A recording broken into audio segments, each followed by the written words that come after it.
So I'd like to begin this evening with an acknowledgement of country. I'm based on Gadigal land of the Eora Nation, and wherever we're calling in from this evening, we are on Aboriginal land. This land was never ceded, and it always was and always will be Aboriginal land. My name is Memphis, and I volunteer for a fabulous organisation that everyone should go and check out called Run For It, which is about getting young people more involved, more interested, and ultimately elected to all our different levels of government. So local government elections coming up next weekend, obviously, while we're all here, is something where we in New South Wales are working towards with Run For It. And so Run For It is, we believe that, I'm reading a bit of a spiel here because I can't put it better myself. I need someone to tell me. So at Run For It, we believe that in order to see young people represented in politics and create major change in Australia, we need these young people to be more informed and more engaged and involved in all the different types of decision making, especially the decision making that pertains to them. And so we at Run For It build young leaders who will be ready to take on the established political class by demanding economic, social and climate justice for all. So now to the much more exciting part of the evening, Madeline and Aneka. To give you, I'm sure everyone who's attending here this evening has read their bios, but I found them really interesting. So Aneka is the team captain of the Kylea Tink Next Generation. I may have said that wrong. And she's 19 from Hunters Hill and is currently studying at ANU, I believe. So Aneka leads this grassroots group of young volunteers as they work to mobilise young people on the lower North Shore to engage with politics and understand the role of community-focused independence, like Kylea Tink, in the lead up to the next federal election. And we also have Madeline, who is an independent candidate for the Lane Cove Council. So she was motivated, and I hope she's going to reflect on this evening because we had a call about this the other day. It was very, very interesting. But Madeline was motivated to run for local council to ensure that climate action was actually happening and that integrity is part of all aspects of council operations. And so she is running as the second candidate on the group ticket, which is of community-focused independent Bridget Kennedy. And so I think Madeline is going to, I'd like to hand over to our two speakers this evening to hear more about why they got involved and all the ways that young people can get involved. And I hope everyone finds it really interesting. Thank you, Memphis, for that introduction. And yeah, I came across Run For It a couple of months ago and I just found what they were doing so interesting and the work they've been doing supporting young candidates all across New South Wales and actually Victoria. They worked a lot on the Victorian elections last year. Has been really impressive. And yeah, so thank you for helping me with this. So just started with this picture of Bridget and I. And so Bridget, I think, is on the call and Sally's here as well. And we're running, as Memphis said, for Lane Cove Council. And I'll just quickly say that this is not something that Bridget and I ever expected to be doing, or Sally as well. We're not people who had political aspirations. We've all been involved in a lot of grassroots campaigning, so that's something that's familiar to us, but we never really thought to get inside the chamber until last year when we decided it was something we needed to do. And yeah, I have a bit of a confession to make, which is that I actually got fined when I was in my 20s for not voting in the local government elections because I saw all the posters, but it just didn't seem that relevant to me, which is kind of funny considering that it was everywhere, but I don't know, it just didn't seem like something that I should be engaged with, which is a bit of a turn now because I work for a council and I'm running for council, and I think my partner who's on the call would say I'm a total council nerd now, and I just have really come to believe that they're really such an important level of government if you're going to have one, because they are the closest interface to the community. And you know, when the chips are down, I found I worked in bushfire recovery last year, it really is your council that shows up and knows who you are. So they aren't just road rates and rubbish, which a lot of people think they are, and I'm just going to talk a little bit about that the young people here. Actually, the first climate emergency declaration came out of an Australian council, which people don't really know. But Darebin Council in Melbourne in 2016 was the first to declare a climate emergency. And a lot of people seem to think that a climate emergency is just symbolic, but it's not. It's actually about channeling through to have tangible outcomes for the community. And a council that takes this seriously will then use it as a kind of guiding point to influence all they've done. So since Darebin did this, this is a list of all the amazing things that they've used it to do. And I genuinely believe that, you know, you need to have climate action at all levels of government, and councils can do a lot. They can do a lot when federal government is letting us down. So this is something that Bridget and Sally and I are really keen to see at Lane Cove Council. They dabble a bit, but it's something that we'd like to see a lot more of, just supporting the community and everyone. Whether it's through food waste policies like they've got here, or through solar schemes or community solar. There are so many things that council can do. And I've just on the right there, which looks really nerdy and no one will really know what I'm talking about necessarily there, but procurement, which is a really boring word, but basically what it means is councils and governments have a lot of money.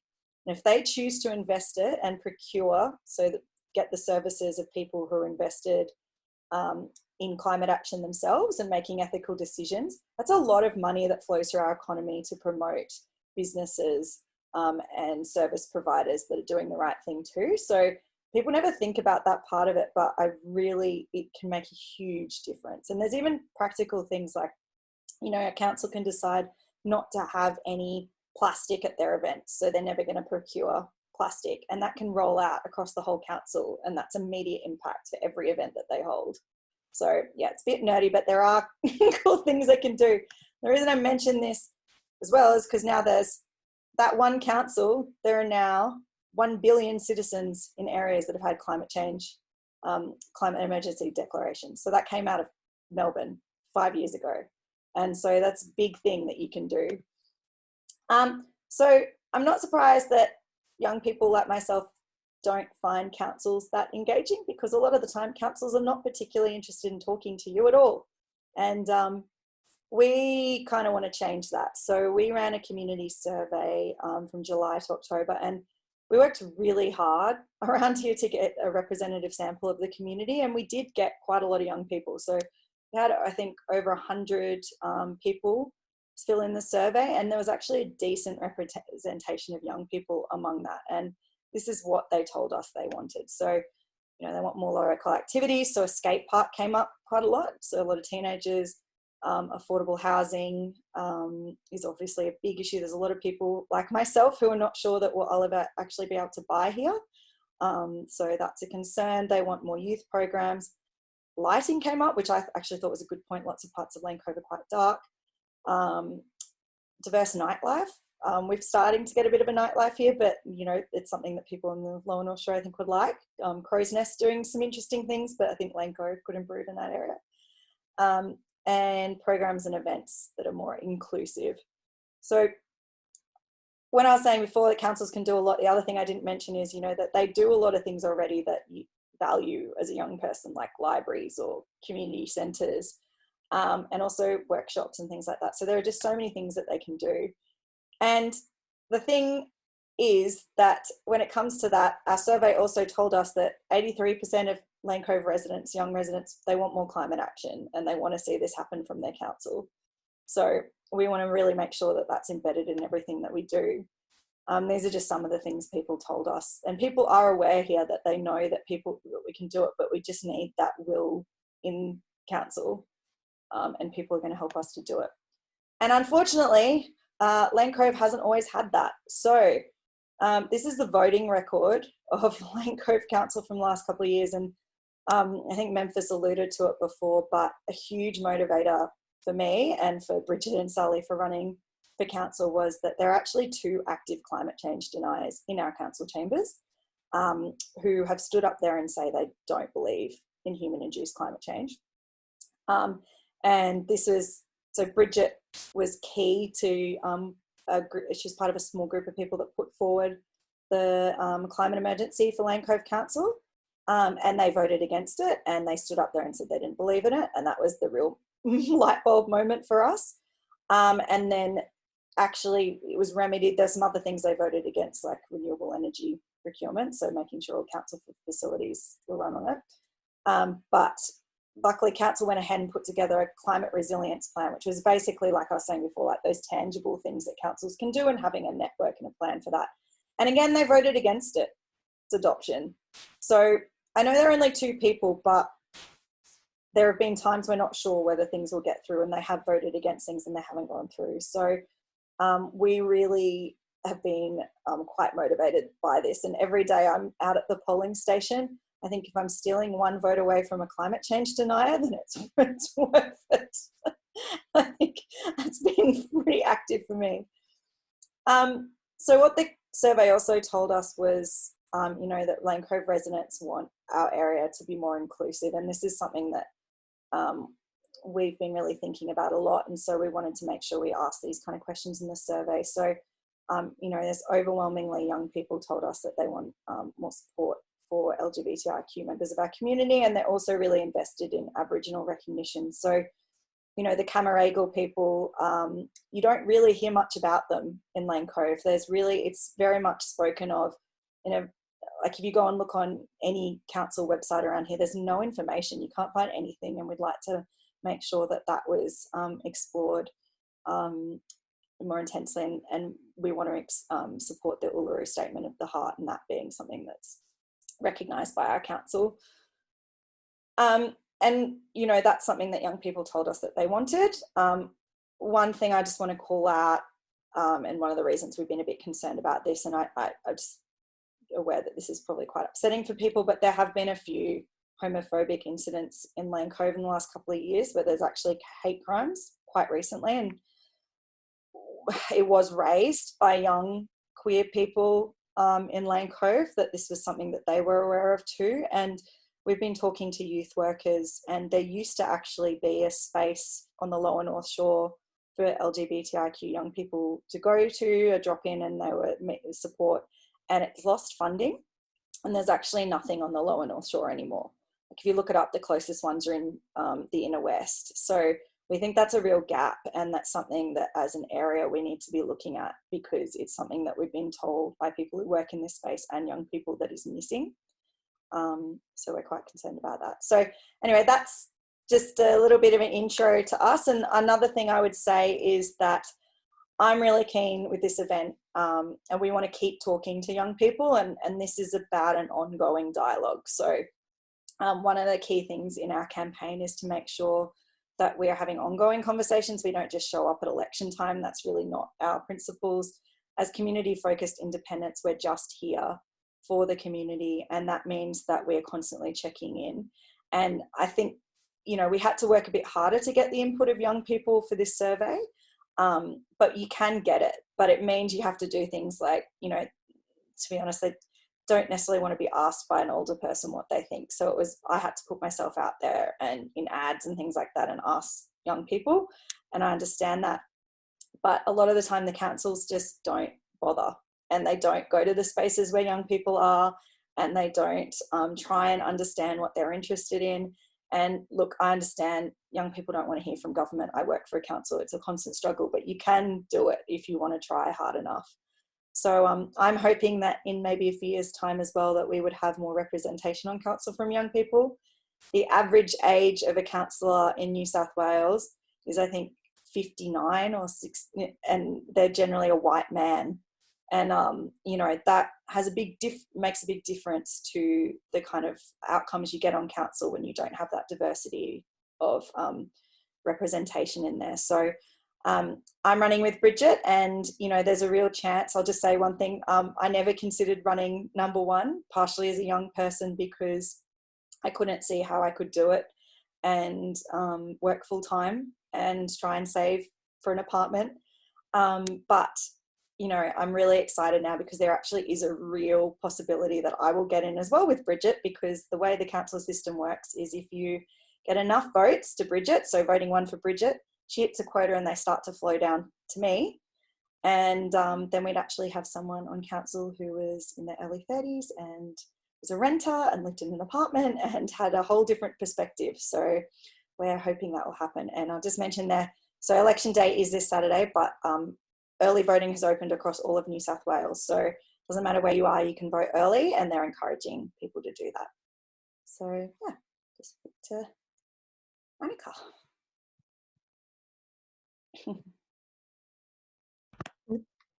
Hello. Thanks, Madeline. So I'm Aneka. I am running Kylea Tink Next Generation, which is the sort of youth branch of Kylea Tink's campaign. And if you haven't heard of Kylea, which hopefully everyone here has by now, she is running as an independent federal candidate for North Sydney. So she's not involved in the upcoming council elections. But basically, she's aiming to sort of replicate what Zali Steggall did in Warringah in the last federal election by unseating a Liberal in what is a very safe Liberal seat. So I got involved in this through some friends who set up North Sydney's Independent when we were going out looking for a candidate. And they invited me to set up the youth group because they wanted to hear from young people for all the reasons that Madeline has already expressed. And they were worried that because a lot of the existing members of the group were probably 1 or 2 generations above me, that it would be harder to get that voice, and it made the group less approachable for young people. So we set up, initially we set up North Sydney's Young Indies, and then when we found Kylea, that became Kylea Tink Next Generation. And I got involved because I've always been interested in politics ever since I was in school. I went to quite a progressive high school, and so there was always a lot of discussion and frustration around the government. I did debating and a whole load of things like that. So it was kind of interesting coming from that environment where there was a lot of discussion and frustration into the real world where there's a greater diversity of views, which obviously is good, and like you should debate other people, but it was quite frustrating initially. And I also have been really frustrated about the lack of action on the federal government's lack of action on climate change. So that's probably my main motivation, like Madeline, for being involved in this group. And I think probably actually getting my teeth in and doing something rather than just sitting on the sidelines and watching and hoping, even though I'm young, probably I think is the best way to actually get some change going around here.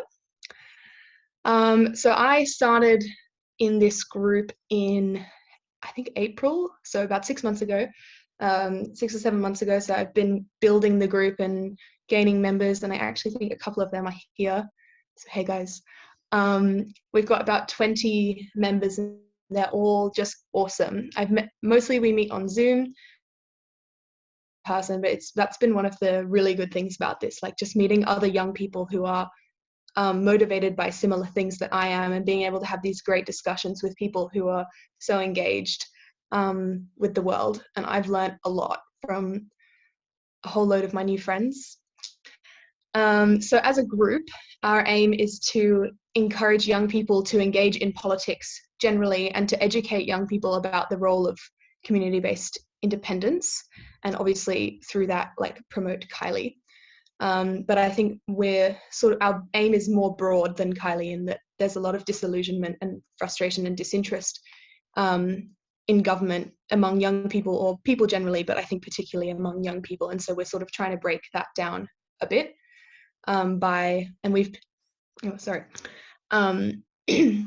so we've been like planning and organizing a whole load of events that make involvement in politics a bit more fun and engaging and approachable for young people, because they're events that are planned by and like run by young people. So we teamed up with Gen Zali, which is sort of the equivalent group of ours in Zali's campaign, and we planned and set up this whole movie night last week, which was awesome fun, although the movie night was postponed due to a COVID incident at the theatre, which was very frustrating. But the whole process of setting it up and getting to meet that group and work with them was really good, and made me hopeful about the kind of change that we can get by having young people involved in this process. So yeah, that's all from me. Well, thank you both so very much. I think it'd be great to go to the audience for some questions, but before we do that, I would love to hear your thoughts, both of you, on what can independent parties do that major parties can't, especially at a local council level? Maybe Madeline, because Aneka, I'm sure you need a break from chatting. Madeline, would you like to answer? Yeah, it's so I've actually been involved a bit in the movement on the Lower North Shore broadly for independence across all levels of government. And as you said, particularly at a council level, it's really interesting because if you talk to a lot of people, there's really no need for parties to be involved at a council level. Like, I guess the party machine is useful at some, from a resourcing point of view for federal and state, but at a council, you just really want people who are advocating purely for the community. And what we've found is when you have parties often involved in government, they're trying to push an agenda that's coming from above that often isn't reflective of what's actually going on in the community. So, for example, it might be if the state government is Liberal and they're looking for development and, not totally anti-development. We do need housing and whatever, but they can push an agenda that's really more on the overdevelopment side because they just stand aside and make way for whatever the people above them want. So you really need people who are going to push back and advocate for you and negotiate on behalf of the community. And if you look at, I'm a bit biased because, disclosure, I work there, but City of Sydney has been run by an independent for 20 years, and they can always make sure that they are advocating and making sure that the interests of the community that lives there are front and center of what they do.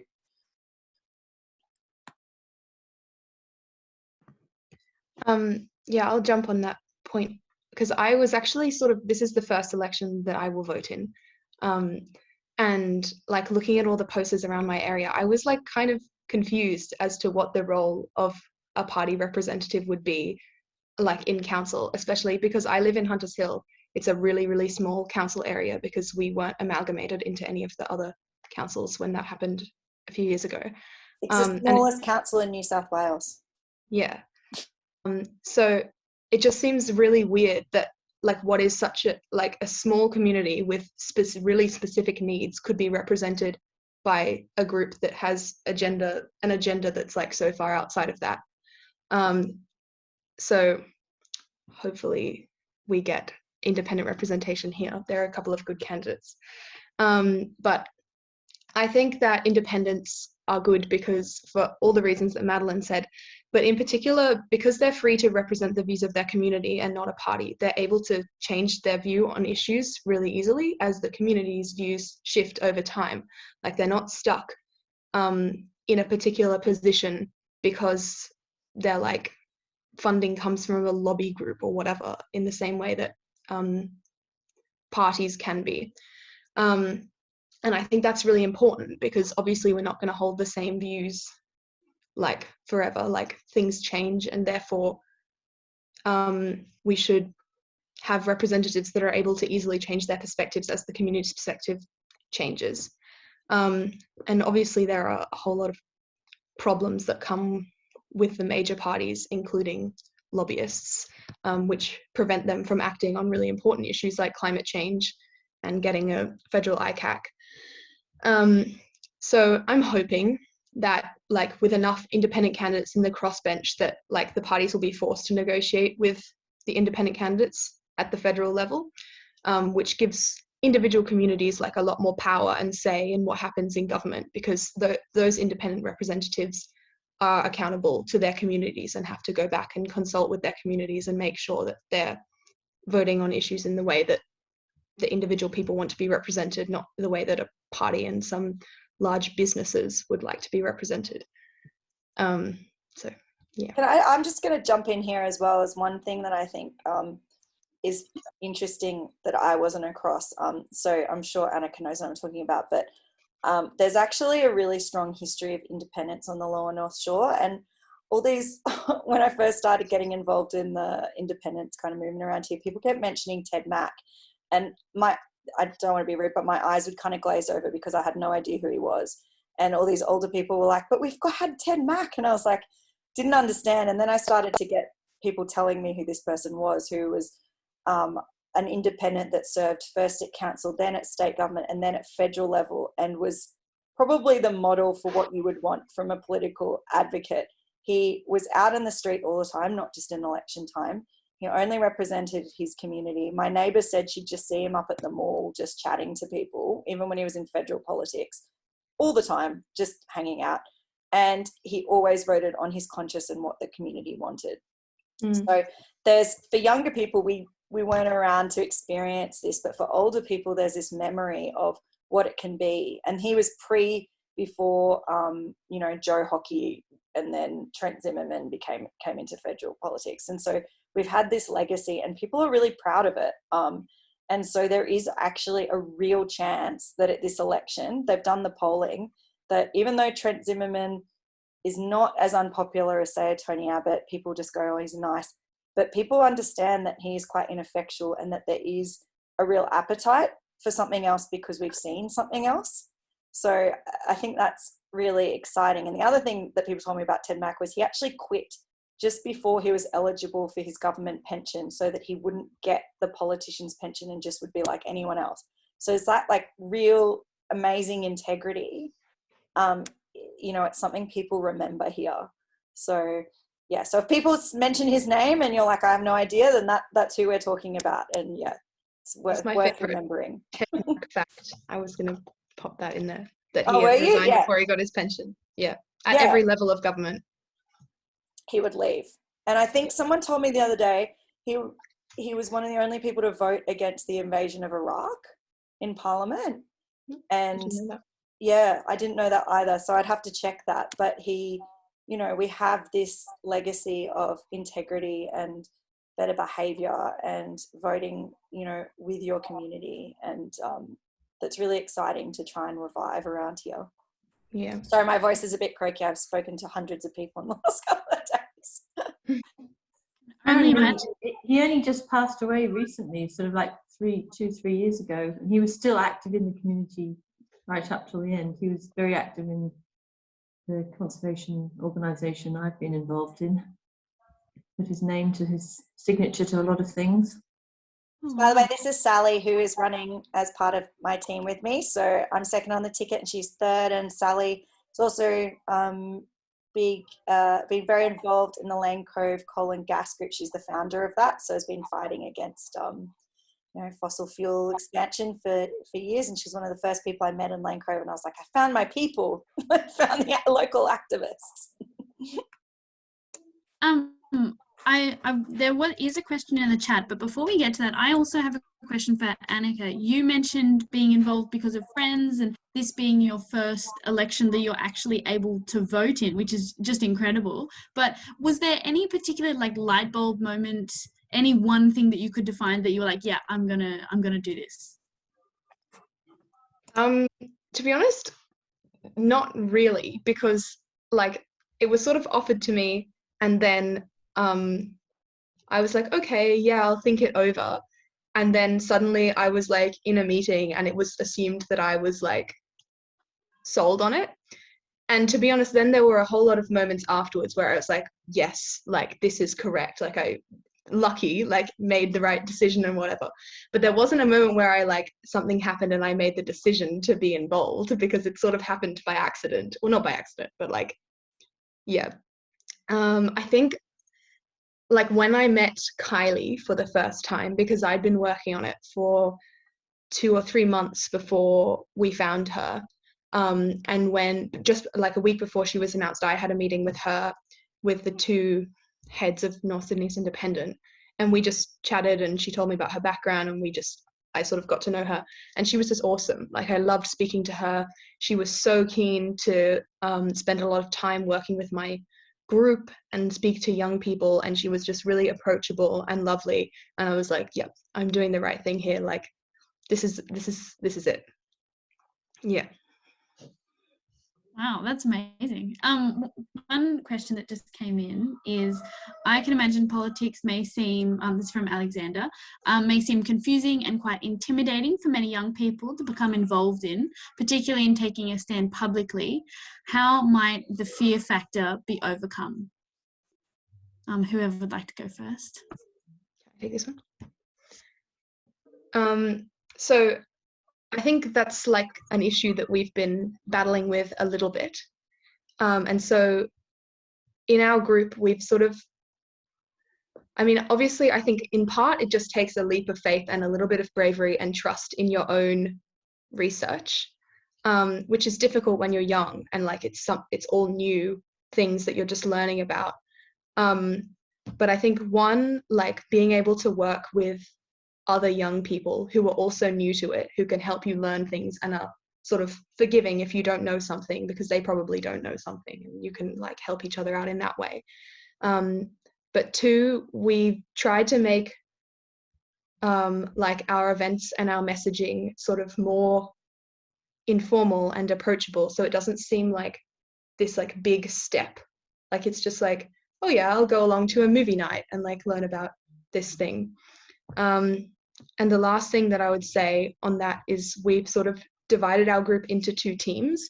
So we have core members who do a lot of the heavy lifting, sort of running social media, planning and organizing the events. And those guys probably are more keen to take a, I guess, really public position, like be interviewed, for example, or to like, I don't know, be photographed or whatever.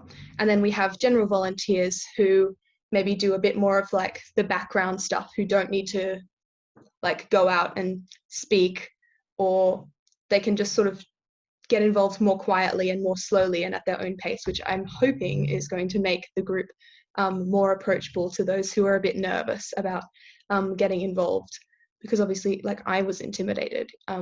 Everyone, it's a scary thing to take on when you're, you know, like our youngest member is 15 or 16. So when you're young, it's a little bit more scary, I guess. Yeah.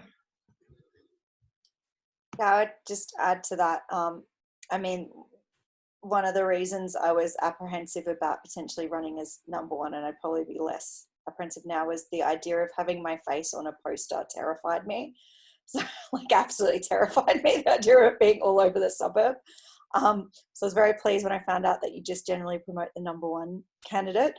But there was also, for me, I think it's easier being involved in an independence movement, because there's a sense, in the same way that we were talking before, that candidates' positions can change because there's no party structure, that your thoughts, you know, your opinions on things can change. Like obviously you have core values which won't change, which we're talking about, you know, integrity or, you know, dialogue with the community and climate action. But on a lot of other things, it, you know, I don't see it as career limiting, whereas sometimes if you align yourself with a major party, it's on your record forever that you're somehow that person.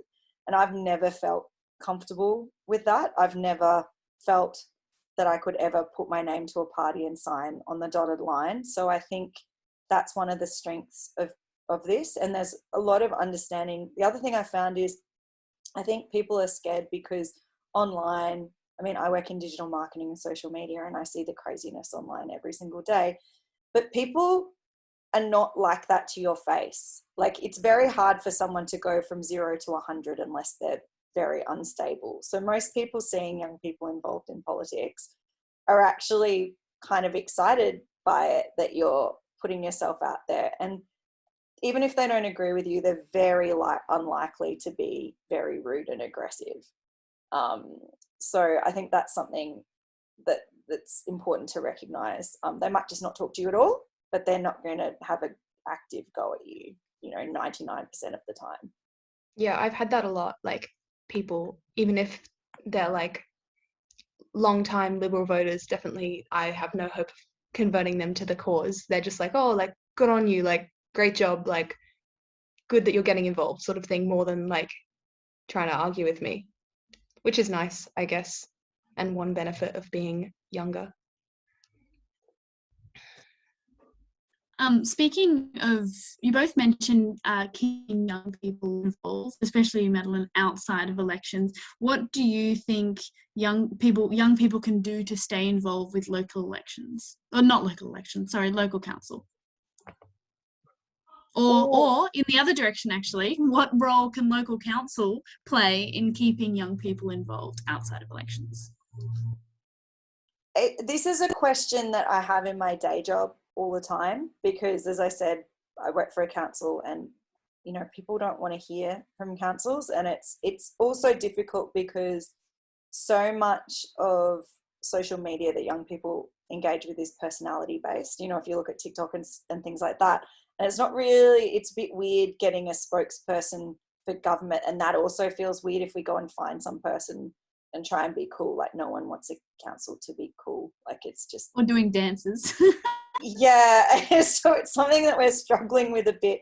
But I mean, part of it, as I said, I think is going to where young people are, and that's a conversation that we're having a lot.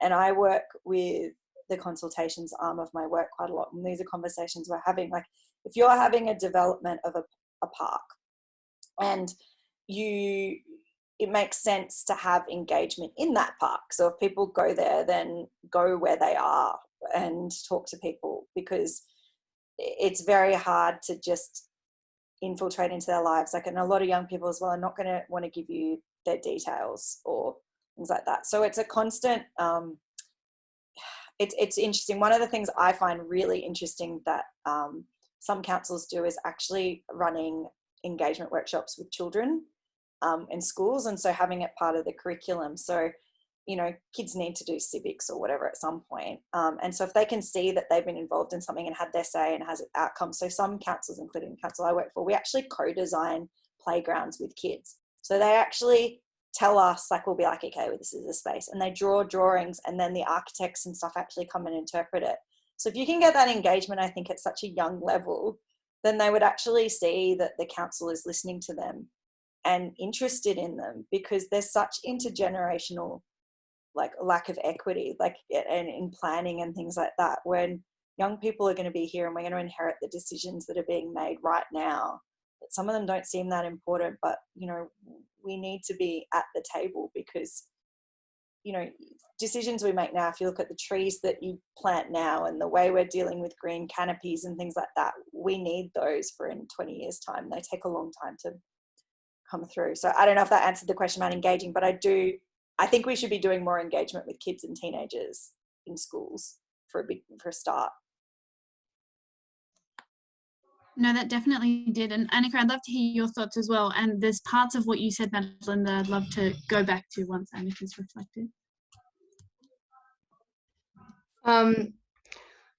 It's kind of tricky. Like, this is something that we're, like, sort of working on, and how we're going to implement this, like, down the line. Obviously, we haven't even had a federal election called yet.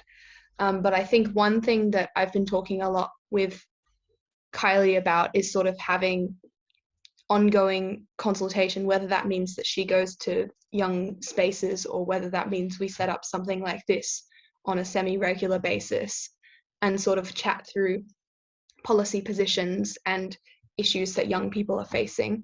So at the moment, she comes along to our meetings, and we've had loads of great debates with her about a whole range of different things, which have been really good. And I think that that's something that definitely can continue to exist, like, in a post-election phase, as she's sort of getting involved, and, like, as she's voting on these issues in government, and we can discuss them with her and have this existing sort of conversation going on. But I like the idea of going and actually physically being in young people's spaces as well. I think that's important. I just realised I missed a question in the chat, which was, Aneka, what was the movie you were going to screen? Oh, The Big Deal, which is Oh, awesome. Yeah, it's like a satirical documentary about integrity, or lack of integrity, in federal politics, which was directed by Craig Rucastle. So we'd set that up. This will happen next year. It's just been postponed, but it will be a screening of the film, a Q&A with Craig, the director, plus Kylea and Zali, And then we've set up like a whole load of games and different fun things around it. So it will be really fun, I'm hoping. Yeah. Does anyone, I have one more question, but does anyone who is watching this evening want to put, while I ask it, want to put it in the chat? I was going to ask, how do you both navigate being young people and caring about issues that impact young people, but being sort of under the umbrella of an older, although age is just a number, an older candidate? How do you navigate that? I might jump in on that one first, which is that Bridget and I are actually friends, and that's how I got involved in this. And that happened because she has the most incredible edible garden. It's one of the things that she does. She's got this famous garden. It's been on Gardening Australia, and I'd heard about it. She lives around the corner from me, and I'm interested in growing food. And yeah, it's really interesting that it's not an age difference here at all. And I think part of it is just that generosity of listening to people of all ages and being respectful of that. That Bridget and I work really well as a team, and we just bounce off each other a lot. And as I said, you know, but there was conversations about whether I could run as number one, maybe in another ward. But I was just, you know, and I had this conversation with Ed from Run For It, like it's really hard when you rent, like I don't even know if I'll be able to be here in 3 years' time because I rent and I live in an apartment. And that's a real barrier to, you know, knowing whether you can run for something like local council, because, you know, I have had a situation in the past where I actually had to move out of the area I was in because I couldn't find an affordable rental and my landlord was moving back, and, you know, there's nothing you can do about it. So, you know, coming back to the question about age, yeah, I think as long as someone is as invested as I am, and Bridget has three kids of her own. Kylea, I think's on the call, who is finishing HSC at the moment, and then two kids in their 20s, and she's just very passionate about them and very passionate about their future and climate action. And I don't have to explain why anything of that is important.